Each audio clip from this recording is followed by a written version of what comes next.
Hello students, I am Savita Gupta, language instructor. Welcome in Learn with Savita.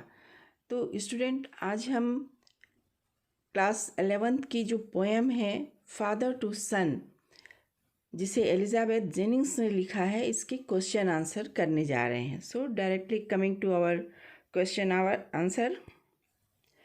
Does the poem talk of personal experience or it's fairly universal?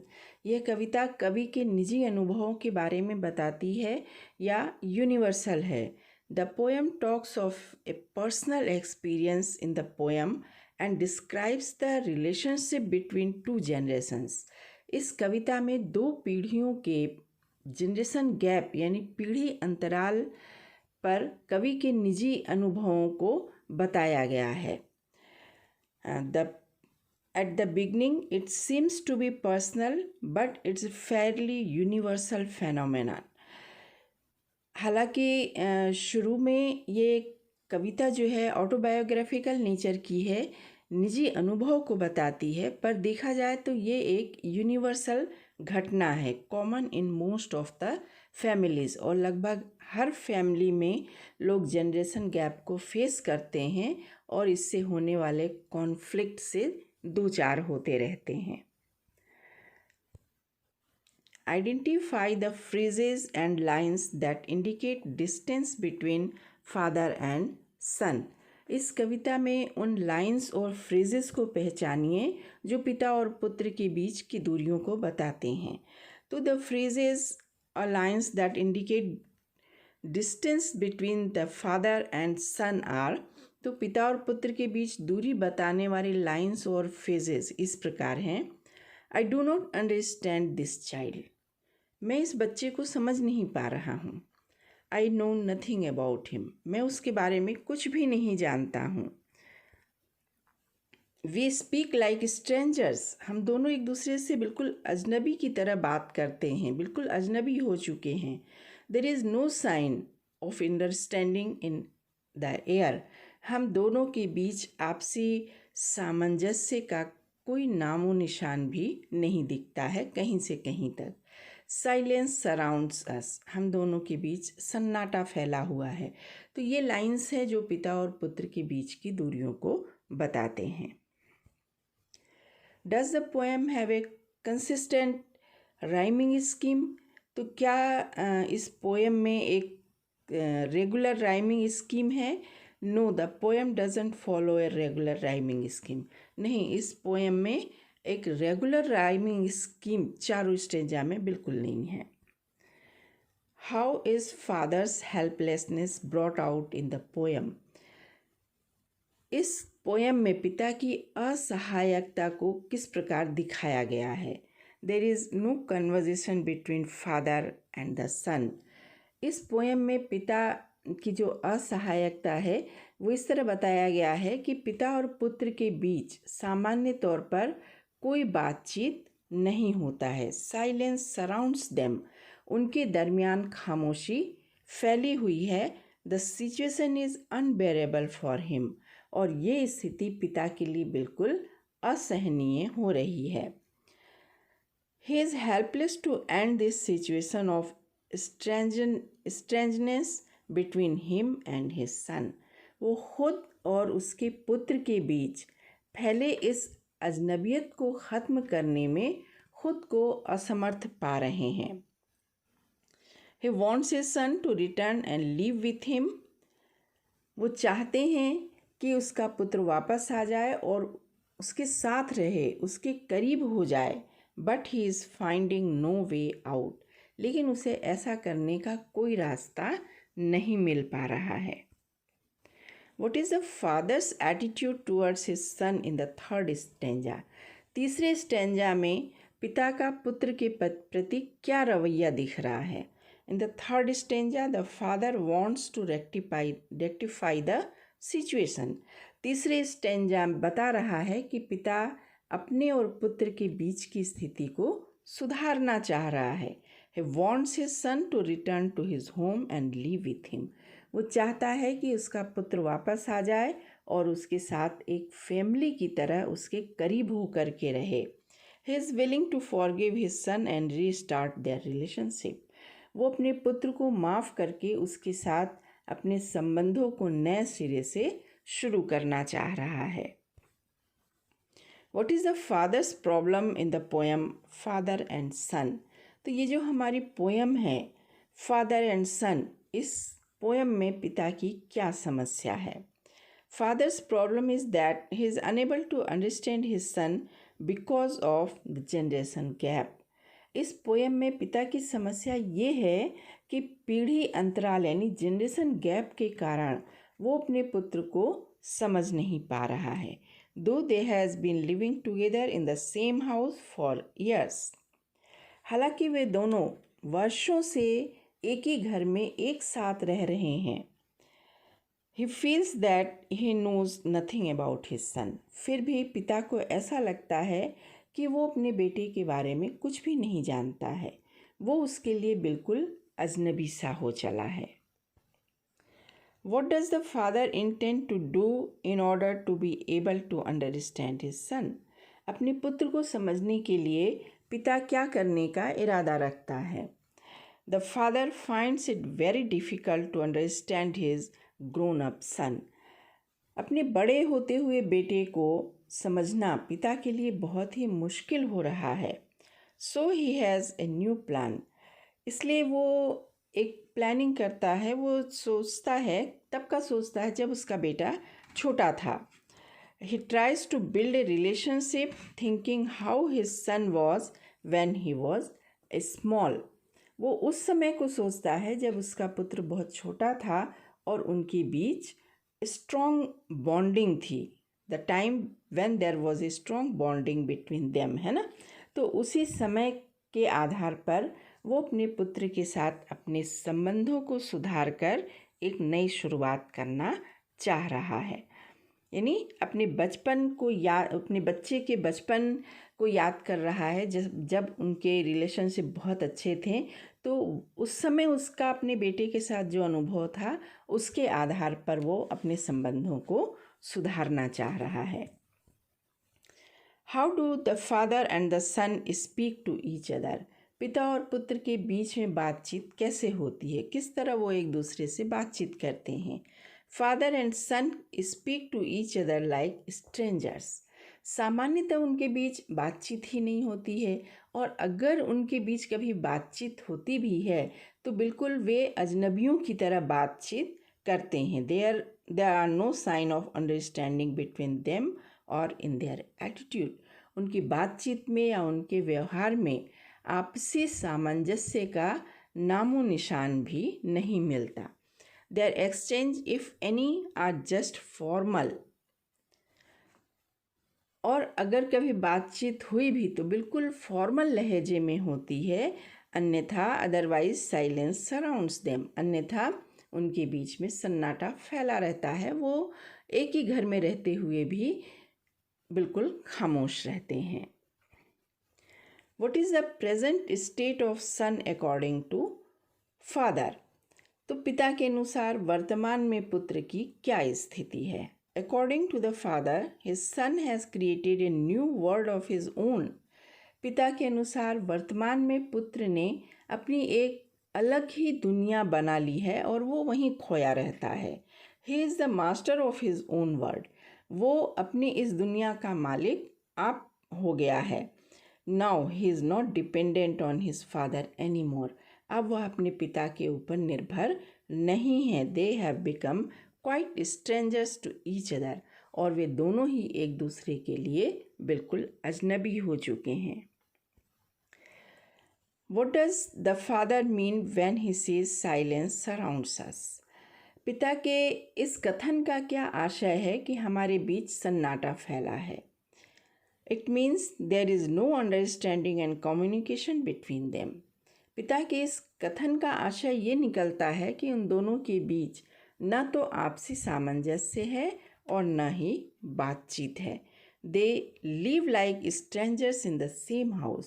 वे एक ही घर में अजनबियों की तरह रहते हैं। Their exchange, if any, are just formal, otherwise silence surrounds them. अगर कभी उनके बीच में बातचीत होती भी है तो बिल्कुल फॉर्मल, बिल्कुल औपचारिक तौर पर। नतीजा ये होता है कि उनके बीच सन्नाटा फैला रहता है। What does the father want his son to do? पिता पुत्र से क्या चाहता है? The father wants his son to return to his father's home. पिता चाहता है कि उसका पुत्र उसके पास वापस आ जाए, फिर से उसके करीब हो जाए और उनके साथ ही रहे। He is ready to accept him as a prodigal son. इसके लिए वो बाइबल की पैराबल ऑफ प्रोडिगल सन की तरह उसे माफ़ करके अपनाने को तैयार है। He is ready to forgive him, to develop a new loving relationship with him. इन सब चीज़ों के लिए उसे माफ़ करके उसके साथ फिर से एक नया स्नेहिल रिश्ता बनाना चाह रहा है और इसके लिए वो मानसिक तौर पर तैयार है। The father wants his son to return home and live with him. What does the son desire? पिता चाहता है कि पुत्र वापस आकर उसके साथ रहे, पर पुत्र की क्या इच्छा है? The son also wants to live with him, live with his father like a family. पुत्र की पिता के साथ एक फैमिली की तरह उसके करीब होकर के रहने की इच्छा है।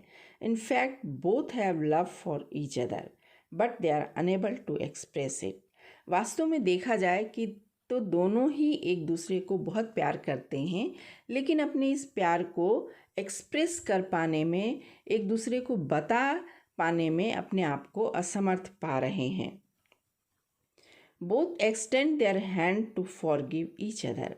दोनों ही एक दूसरे को माफ़ करके अपनाने के लिए अपना हाथ तो बढ़ाते हैं, but their desire is not fulfilled. लेकिन उनके बीच में ईगो आड़े आ जाता है और उनकी इच्छा पूरी नहीं हो पाती है। The father is ready to have his prodigal son return. What reference can you draw from this? पिता अपने प्रोडिगल सन के वापसी को स्वीकार करने के लिए तैयार है। इस संदर्भ से आप क्या समझते हैं? Prodigal means wastefully extravagant. तो प्रोडिगल का अर्थ होता है अपव्ययी ढंग से खर्च करने वाला। Here the reference is to the story in the Bible in which a father gives his inheritance to his sons. तो यहाँ बाइबल की एक स्टोरी है, पैराबल ऑफ प्रोडिगल सन की, जहाँ पिता अपने पुत्रों को अपनी प्रॉपर्टी उनको दे देता है। The younger one leaves, wastes his fortune and returns to his father's home. छोटा बेटा अपनी प्रॉपर्टी लेकर घर छोड़कर चला जाता है, मनमाने ढंग से सारा पैसा उड़ा देता है और सब कुछ खो करके जब उसे अपनी गलती का एहसास होता है तो वो अपने पिता के पास वापस लौटता है। The father takes him back and forgive him. पिता उसे क्षमा करके स्वीकार कर लेता है और अपने घर में वापस रख लेता है। In the poem the father also wants to forgive him so that they live peacefully together again. तो इसी रेफरेंस के साथ इस कविता में भी पिता अपने पुत्र को क्षमा करके शांतिपूर्वक एक साथ रहना चाह रहा है। What do you think is responsible for the distance between the father and the son? पिता और पुत्र की बढ़ती दूरी के लिए क्या चीज़ उत्तरदायी है? Generation gap and the lack of communication between them is at the root of the problem. उन दोनों के बीच का जनरेशन गैप और आपस में बातचीत का न होना उनके बीच बढ़ते फासलों के लिए जिम्मेदार है।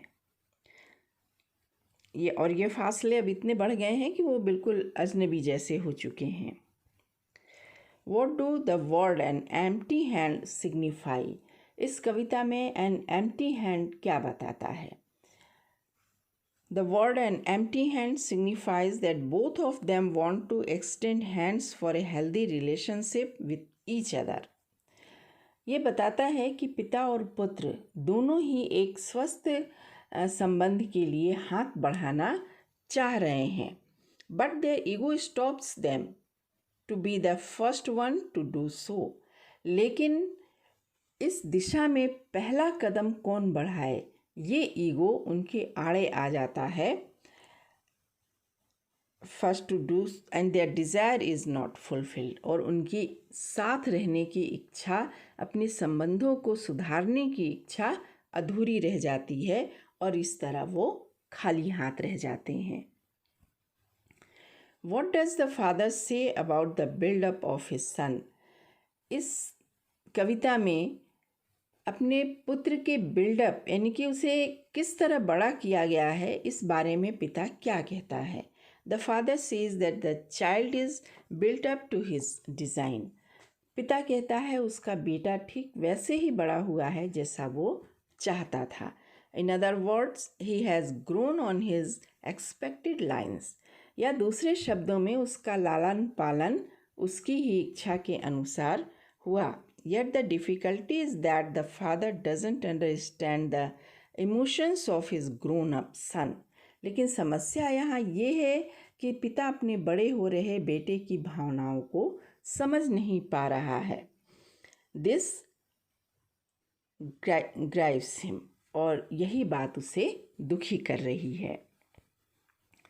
तो चलिए अब हम थोड़ा सा देख लेते हैं कि इस पोयम फादर टू सन में कौन कौन सी पोएटिक डिवाइस यूज़ हुआ है. तो सबसे पहला जो पोएटिक डिवाइस यहाँ यूज़ हुआ है वो है मेटाफर. क्या है metaphor? Comparison between two different objects, two different things without using the word of comparison. दो अलग अलग चीज़ों के बीच में तुलना होती है लेकिन उनके बीच में वर्ड्स ऑफ कंपैरिजन जैसे लाइक, सच, एस, ये सब का यूज़ नहीं होता है. एग्जाम्पल इसका है, द सीड आई स्पेंट और sown it where the land is in his hand and none of mine.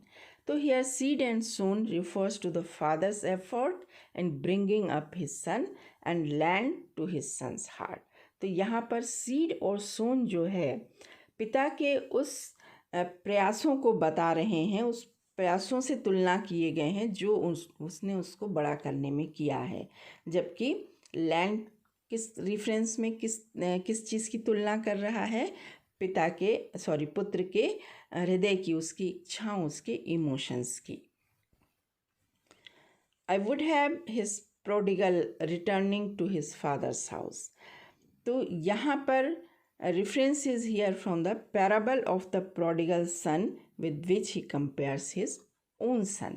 तो यहाँ reference में पैराबल ऑफ प्रोडिगल सन के बेटे की तुलना पोएट ने अपने बेटे से की है और उसके आधार पर वो अपने घर को भी उसके घर से अपने घर को कंपेयर किया हुआ है. तो यहाँ मेटाफर यूज़ हुआ है. सिमिली क्या है? Comparison between two different things using words of comparison. तो सिमिली में वर्ड्स ऑफ कंपैरिजन का यूज़ होता है, मेटाफर में नहीं होता है. We speak like stranger. हम एक दूसरे से अजनबियों की तरह बात करते हैं. लाइक वर्ड बता रहा है यहाँ पर कि यहाँ पर जो फिगर ऑफ स्पीच हुआ है वो क्या है? सिमिली की तरह. एलिटरेशन का भी यहाँ यूज़ हुआ है, हालांकि बहुत ज़्यादा नहीं है. Repetition of same sound at the beginning of closely connected words. पास में आए शब्दों में जो सेम साउंड का रिपीटेशन होता है उसका पाया जाना. Just like we speak like strangers. तो हम यहाँ पर एस और एस यानी स साउंड का रिपीटेशन हुआ है.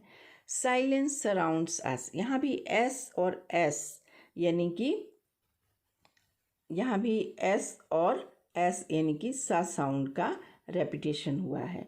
Fathers house the home he new. यहाँ एच और एच ह शब्द ह साउंड का जो है वो रेपिटेशन हुआ है.